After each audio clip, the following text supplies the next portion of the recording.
look at this. It's one of the most famous paintings in the world. We all recognize it. It's Leonardo da Vinci's Mona Lisa.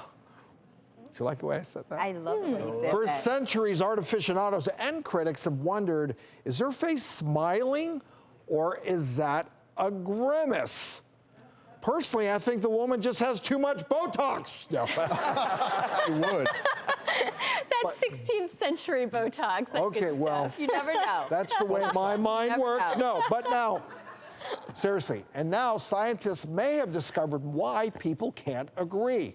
Before, scientists put her face through emotion recognition and algorithms. They found 83% saw her happy, 9% disgusted, 6% fearful, and 2% angry. Now scientists are saying if the Mona Lisa doesn't look happy to you, it might be your own mental state. How far out is this? Yeah. I mean, I think that just points to Leonardo da Vinci's genius, that he was able to paint something that people interpret in different ways. I mean, a lot of the masters, when you study their paintings in the museum, you look, well, what do you think of that? What are you seeing? And somebody may see something totally different than you're seeing. Well, I think this is a really interesting study. It came out of UCSF, and they actually looked at your state of mind when you looked at anything, but certainly in this case, the Mona Lisa. And their hypothesis is your brain is basically a predictive organ. So it goes back, it kind of takes in perspective what's happened in the past, and then filters that in terms of how you interpret things you see.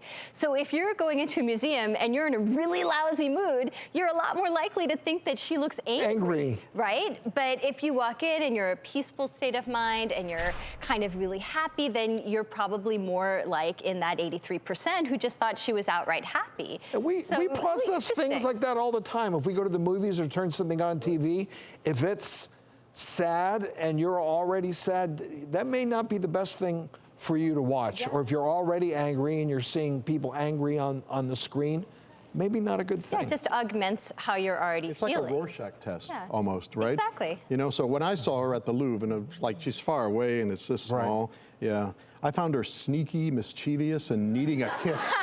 Needing a kiss. Needing a kiss. Needing a kiss. You know what? You know what? Maybe the bulletproof glass made you feel like she was inaccessible in some way, and she just needed to really be getting reached into this in some way. But 83% like saw happy. I'm concerned about my mental state. What do you see? I see like a little smirk. Yeah, me too, like a little glimmer, I do. Like somebody just told her a dirty joke or something. But she's too polite to laugh, right? Yes. Again, your own filter. Or maybe somebody just farted in the Louvre and they... Well, it is kind of like... What do you see, Dr. Batra? Well, so I guess I'm just struck by how much what Drew just said reinforces the fact that your own filter interprets, helps you interpret what you see. Because that does sound. See, mine is a little That sounds unfiltered. very, See, very true. And I'm being honest. But I think they did another study, and then 97% of people thought she was happy in that. So again, it just kind of goes back to the role of your brain in interpreting everything you see. So interesting. What do you see, though? So I actually see her as happy, and so I was like, well, I guess I'm a fairly What do you see?